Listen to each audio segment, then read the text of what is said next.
Welcome to This Week in Colerain Cardinals Athletics here on the all-new wearecolerain.com and ESP Media powered by Sidearm Sports. I'm Jason Griefer. We're back once again with Colerain Athletic Director Craig Euland and once again by Assistant Athletic Director Mike Wiseman. Both gentlemen joining us here today. Guys, let's get right into it. And one of the big events that took place over the last week for Colerain was the Cardinal Classic, boys bowling team in action there. So kind of take us through how all that went there out of Colerain Bowl. As we've talked about here on the show, it's a stone's throw from Colerain High School, so you're very familiar and have a good relationship there. How did the event run logistically behind the scenes, putting it all together there out at Colerain Bowl? And then secondly, how did the Cardinals fare out there on the lanes? Craig, I'll start with you. Okay, yeah, the tournament was a huge success, in large part to our two head coaches who do a lot of the planning behind the scenes. But it also couldn't be done without the parent support and the volunteers.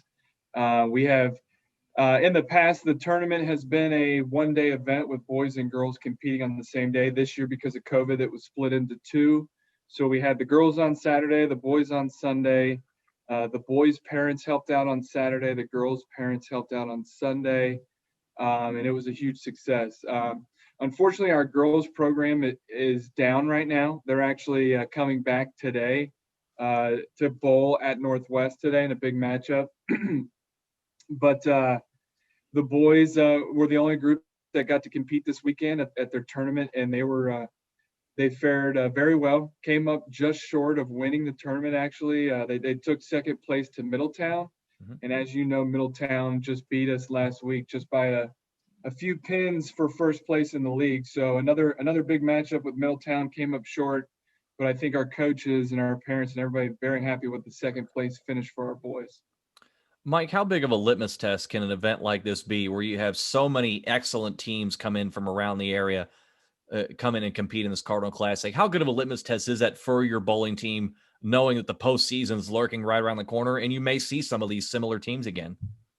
Well, right. It's always great to get, obviously the good competition because it prepares you for those, those mental issues that come around in the tournament time. But to see all that good talent, and then obviously to go up against the team that's winning the GMC, who, probably will get one of the top seeds when it comes to seeding, which is this Sunday for bowling.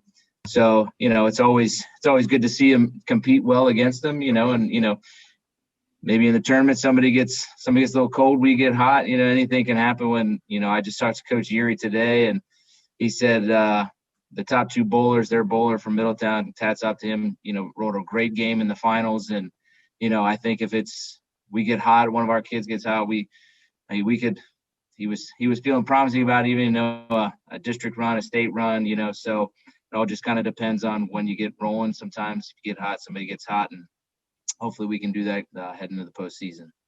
Let's talk about basketball, and let's start with the boys. Right now, in a bit of an extended break, and they're not scheduled to be back in action until February the 5th against Lakota East. And then things get really tough because right as of now, they're scheduled to play 7 games in a 10-day stretch to close out the conference season. Craig, how are they working through this extended time off in preparation for that final stretch run? Yeah, I mean, right now, unfortunately, they're on a little bit of a break, and the players that are available are practicing every day, but not everybody's available right now, and so they're looking to get back at it next Wednesday. They'll start practice, and they'll prepare for Lakota East next Friday. You had mentioned the 7 games in 10 days. I had several conversations with my coaching staff, several conversations with other athletic directors in the GMC.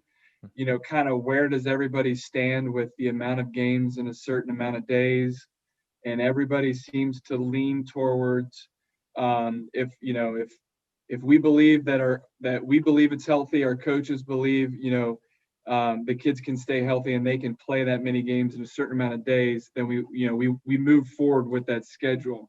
A lot of our kids are used to playing multiple games in a day with AAU in the spring and the summertime. The OHSAA has permitted schools to play 2 games in one day, although from a varsity standpoint and, within the GMC, I don't think most schools feel comfortable playing 2 games in one day. Sure. But having said that, I think we're going to be playing 7 and 10 days or 11 days, whatever it is. And I think we're going to be comfortable with that. And And at the end of the day, the kids want to play. And after having 2 weeks off, they're going to be rested. They're going to be ready to go. Well, and to that point that you said, the OHSA allowing 2 games to be played in one day if necessary, I believe they've also made a determination similar to football that if your team does get eliminated from the postseason, you can go ahead and schedule some games if you want to after the postseason ends there. Is that something that's been discussed at this point, or are we just still focused on what we have in front of us right now? Not really been discussed. I mean, it's in the back of my mind. We've thought about it, but I think within the past few weeks and in the next coming couple of weeks, there's so much emphasis right now on making sure that we get enough league games scheduled. Yeah. We've had to cancel a couple non-league games with our basketball program in order to fit the league games in. So I think, right now we're just focusing on trying to get as many league games in before the end of the season. Let's move over and talk about the girls' side of things right now in the league. They're 10-6 overall, 7-4 in the GMC, tied with Sycamore for 4th place right now. They're going to get Lakota West on Saturday. Your team will, and looking for revenge from December the 12th when Lakota West really kind of took it to you 79-62. Of course, they have one of the stars in the league in Chance Gray, and she had 34 points in that game. She's up there with Abigail McNally for GMC Player of the Year. At this point. Mike, let me pose this one to you. In looking at this game and knowing how talented Chance Gray is and how much of the focus will go just on one player, do you look at this as a game where you try and limit what she can do, or do you come up from the perspective of, we know she's going to get hers, she's going to score a lot of points, let's try and keep everybody else in check and limit their production, and maybe that'll give us the best chance to win? I actually was at the game they played the first time, and we had a lead going into the 4th quarter, and, special players make special plays, and she decided that game that she just wasn't going to have it, and, kind of turned it on in the 4th quarter. Coach Hayes and I talked. I said, man, you had a great game plan. You had everything going great, and you were in the game, and all of a sudden she said, not today. So, a special player like that can do that. My personal philosophy, I when I coached, was I'm going to make everybody else beat me, and that's based upon the coach and what their kind of philosophy is. I would always try to make sure I could take away that player if I had the capability to take that player away, and let it fall where it falls. When you try to let the other people beat you as opposed to letting her beat you. But basketball is different than soccer. I can really talk about soccer when it comes to that. So I think Coach Hayes will have him ready to go. Obviously has him playing inspired ball right now and really playing together and playing good defense. And I hope them the best. It'll be a great game. Yeah, and to your point with that defense, Craig, let me switch back to you. West scores 79 points in that game. It's been 11 games since that first matchup, and your team has not allowed more than 58 points in any game since that point.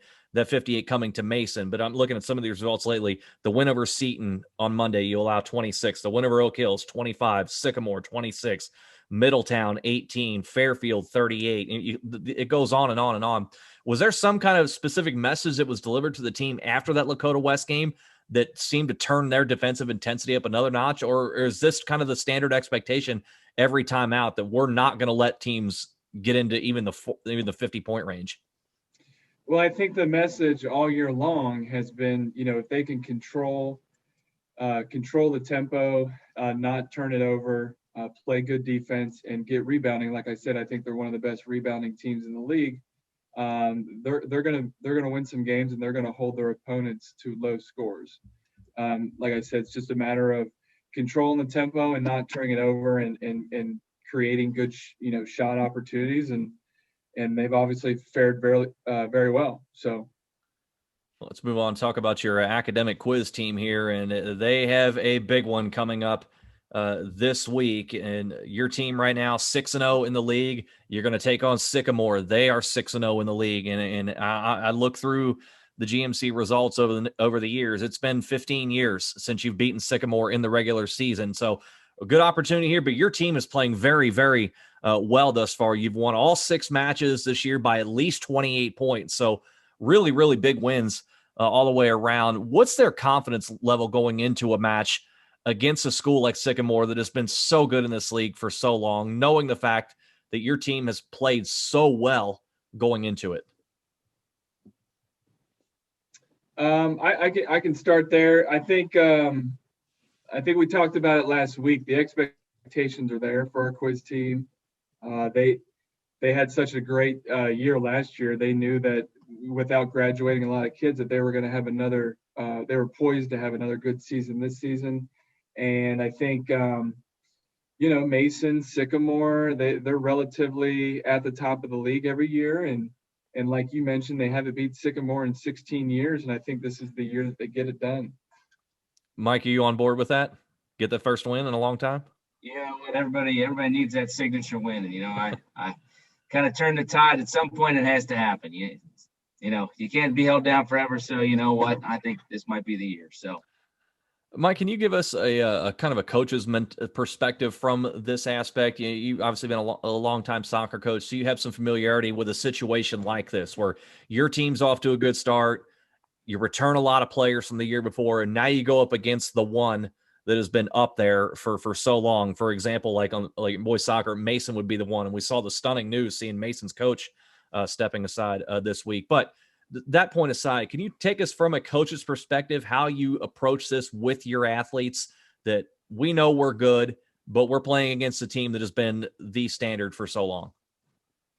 Yeah, that was always the biggest thing, is just to get them to believe that they could compete against those teams, and don't let the situation get any bigger than it is. It's once again, it's just a game.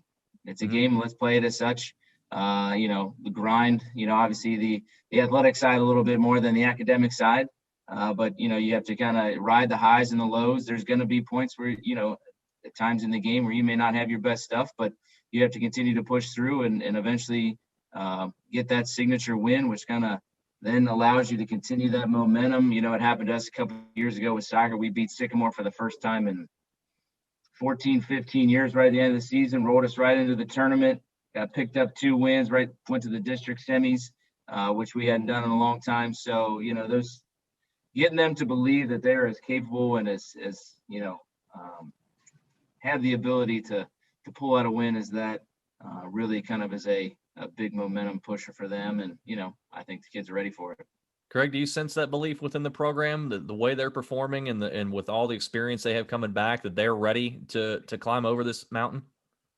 Oh yeah, definitely. I think there's been a lot of extra time put in the summer, which normally hasn't been like that in the past. And I think it's just because of the kids' dedication, with COVID and all the restrictions in place, and there wasn't a lot going on. The kids saw it as an opportunity to prepare more for the upcoming season, and I think it's going to pay off.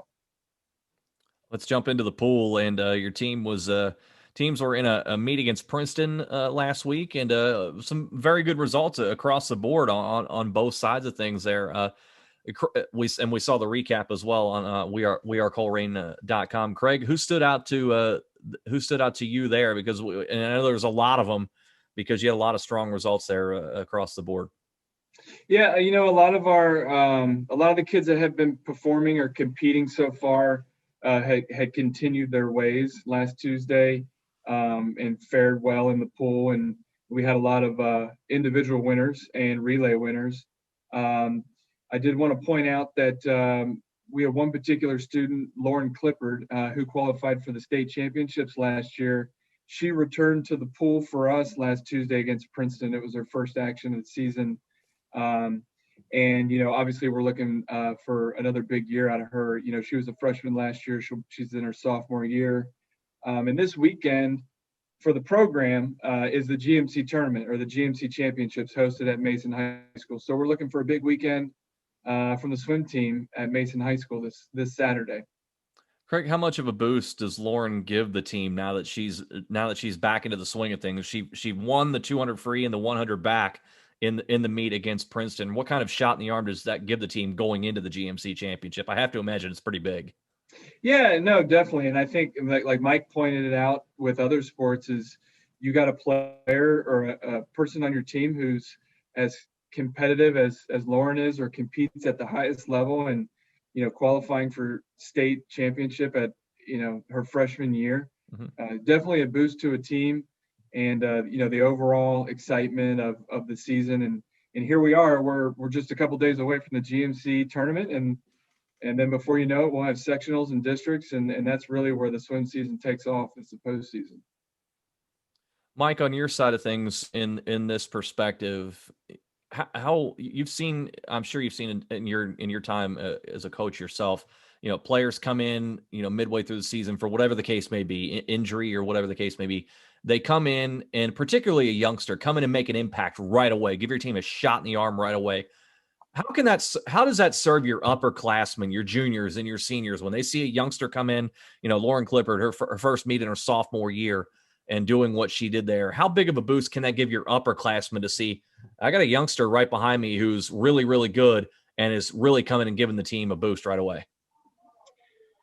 I think it gives them, some more validation and, more motivation as a team that they can perform better overall.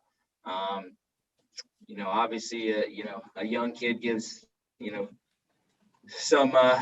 gives you a future. And, I think it also pushes those upperclassmen to say, hey, in a different sports, maybe I don't want them to take my spot, but, it kind of gives that drive and that motivation. But, I think it also gives you, relevancy, and it gives you, the ability to know that you can compete with other teams, and, especially if you're getting production from a young player. So.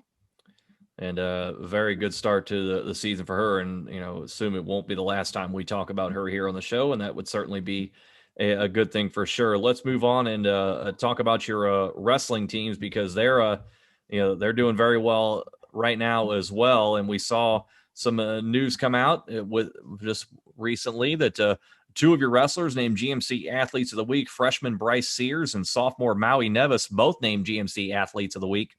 Bryce has won 7 of his last 8 matches. Maui's won 5 of his last 6. Craig, let me start with you. This is another situation where you have 2 youngsters coming in and right away making a pretty big impact on your program. What has Coach Huber said about the progress of these 2 from the time they arrived in training camp until this point in the season? Well, I think for wrestling in general, it's been a little bit of a difficult beginning of the season just because of the nature of the sport and the concerns with the virus. But having said that, Coach Huber has done a really good job of filling all the weight classes at the varsity level. And I think with this year in particular, with COVID and the protocols, but I think, lately you don't really see a varsity team roll in for a dual match with all 14 weight classes. And that's where you get the addition of Bryce Sears, those smaller weight classes. And like I said, our coaching staff does a really good job of making sure we are prepared to win at every weight class, and we can be competitive at every weight class. And I think, like I've said this at the beginning of the season, we got high expectations for the wrestling team this season, and we're a couple weeks away from the postseason, and it's going to be exciting to see what they do in the next few weeks. Yeah, as you said, this is one of the more challenging sports to try and pull a season off, and so far we've done it to this point. What's on the docket this coming week? I look at wearecolerain.com and I see scheduled tri matches with Hamilton and Moeller, and then Lebanon a duel on Friday, which is going to be senior night there, and then a scheduled tri match on a Saturday. Are those still on the books as of now? Yeah, it's a really big week for them. Like you mentioned, we're in several tri matches with league schools and non-league schools, but every league school that we duel against, whether it's a tri match or a duel, it counts for our league standings, which is different than the years past. Yeah. Normally they have a tournament at the end of the season, but this year they're doing like a regular season schedule, just like our other sports. So you got Hamilton, Middletown, and then they actually wrestled Lakota East on Saturday at Fairmont. They wrestled Lakota West last week, and I think they won 45-30 or 45-26. Very solid win there against Lakota West, and they've already picked up wins against Sycamore and Princeton. They fell to Mason, so right now they're 3-1 in the GMC, and they could be potentially 6-1 by the end of this week, which is pretty exciting. Yeah, no doubt, especially with the postseason looming. It's good to get into top form as close as you can anyway, with the postseason just around the corner here. Lastly on the show, a big event coming up here very soon at Colerain High School, and it's a big event every year given the quality of athletes you put out in the fall, winter, and the spring, and that is signing day. A lot of student athletes going to be putting pen to paper and making it formal and where they're going to continue their athletic careers at the next level. Mike, take us through everything we can expect on signing day when it arrives. So signing day is next Wednesday. However, we have remote days on Wednesday, so we've decided to push it to Thursday. And we've decided after the previous signing days that we would like to bring some of the kids in and do the actual formal process. So on Thursday, we will be bringing in, next Thursday, we'll bring in like 10 minutes time slots, each of the athletes and a couple of their family members in order to sign their letters of intent. We felt it was the right time to bring them in. In the previous ones, we had decided that we didn't feel comfortable bringing them into the school, but as things have kind of gone on, we've decided that maybe that was the best, to give them that honor, to give them that notoriety that a lot of some of the other schools have done. So we decided that it would be in our best interest, their best interest, that we could offer that to them. So more information for that coming out by the end of the day today. So hopefully we'll have a big write-up and everything coming on the website here next week. So, Craig, what do you anticipate that being like for you as an athletic director, given everything we've had to go through and even having to move signing day back so the kids can have the formal ceremony? To see these kids and everything they've had to go through, even just this year, to be able to put pen to paper, to formally signify where they're going to be attending college and continuing their athletic careers. How will that be for you as the athletic director? It's great. It's one of the ceremonies, or one of the events that we really look forward to each year. I think, like Mike pointed out, in the fall we didn't feel comfortable with bringing folks into the building. I know a lot of other schools felt the same way, but now that we're in February and we've been through a winter season, which is indoor, and we've been pretty safe throughout the season. So we're at a point where we can invite families into the school and give them their 10 to 15 minute kind of window of opportunity to celebrate their